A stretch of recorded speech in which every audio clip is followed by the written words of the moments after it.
नमस्कार दोस्तों, स्वागत है आपका एक और हमारी लेटेस्ट वीडियो में। दोस्तों आज हम बात करेंगे भारत और ब्रिटेन ने एफटीए साइन कर लिया है, यानी कि फ्री ट्रेड एग्रीमेंट, जिसके जरिए भारत को ब्रिटेन फिर से गुलाम बना लेगा। ये एफटीए भारत को बहुत ज़्यादा नुकसान करने वाला है। इसके बारे में विस्तार से जानेंगे दोस्तों। क्या भारत फिर से अंग्रेजों का गुलाम बन जाएगा इस डील के जरिए? विस्तार से जानेंगे दोस्तों।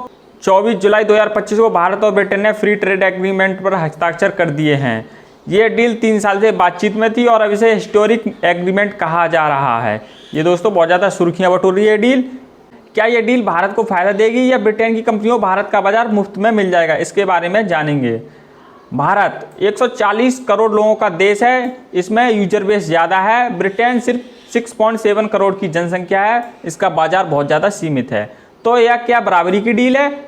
आज हम आपको दिखाएंगे एफटीए के देश सबसे बड़े छुपे हुए नुकसान और साथ में सरकार द्वारा बताए गए तथाकथित फायदे जो शायद केवल कागजों में हैं। और जो बाजार है तेजी से बढ़ता है भारत का, लेकिन जो धीमा और स्थिर है ब्रिटेन का बाजार, इसमें कोई ज़्यादा उछाल नहीं है ब्रिटेन के बाजार में। 2024 में भारत से ब्रिटेन को निर्यात हुआ सिर्फ 11.4 बिलियन का, जबकि ब्रिटेन से भारत को आयात सिर्फ 8.7 बिलियन डॉलर था। डील के बाद ब्रिटेन का निर्यात भारत में 3 गुना बढ़ सकता है, लेकिन भारत का निर्यात ब्रिटेन के छोटे बाजार में सीमित रहेगा। दोस्तों जब बाजार ही छोटा है तो भारत कितना ज़्यादा से ज़्यादा कितना एक्सपोर्ट करेगा, बताइए आप।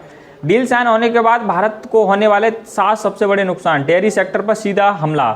ब्रिटेन का डेयरी प्रोडक्ट मक्खन, चीज, मिल्क पाउडर सब्सिडी वाला है। भारत ने इस पर टैरिफ को 60 से 70 से घटाकर 35% से कर दिया है। दोस्तों डंप करेगा ये चीज़ और बटर को। इसका मतलब है विदेशी डेयरी सस्ता होगा और Amul dairy, mother dairy, local दूध वाले पीछे हटेंगे। भारत की 13 करोड़ की डेयरी आधारित आबादी प्रभावित हो सकती है, बेरोजगार हो सकती है। स्कॉच विस्की अब हर घर में। स्कॉच पर अभी तक 150% का टैरिफ था, अब यह घटकर 50% से भी कम हो गया है। ब्रिटिश ब्रांड जैसे जॉनी वॉकर और ग्लेनलिस्ट भारत में अब तक 3 से 40% सस्ते हो जाएंगे। आप देख सकते हैं कितना ज़्यादा सस्ती हो जाएगी शराब की सस्ती उपलब्धता से स्वास्थ्य, कानून व्यवस्था और समाज पर नकारात्मक असर होगा। ब्रिटिश सुपरमार्केट की एंट्री। टेस्को, सैनबरी जैसी कंपनियों भारत में खुदरा स्टोर खोलने की छूट मिल गई है। इससे किराना व्यापारी, जनरल स्टोर और छोटे व्यापारी पूरी तरीके से प्रभावित होंगे। दोस्तों हर वर्ग प्रभावित होने वाला है इस डील से। रूल्स ऑफ ओरिजिन की ढिलाई।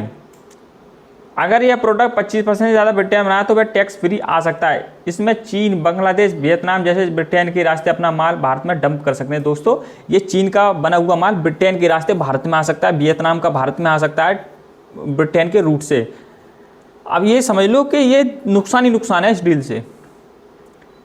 टेक्नोलॉजी कंपनियों की एंट्री। ब्रिटेन की बड़ी आईटी और एआई कंपनी भारत में डेटा एक्सेस और मार्केट पेनिट्रेशन की छूट दी गई है।